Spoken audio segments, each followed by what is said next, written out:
يا أيها المزمل قم الليل إلا قليلا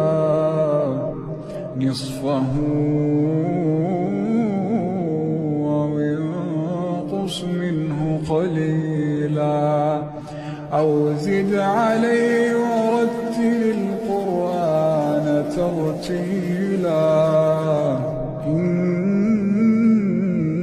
سنلقي عليك قولا ثقيلا إن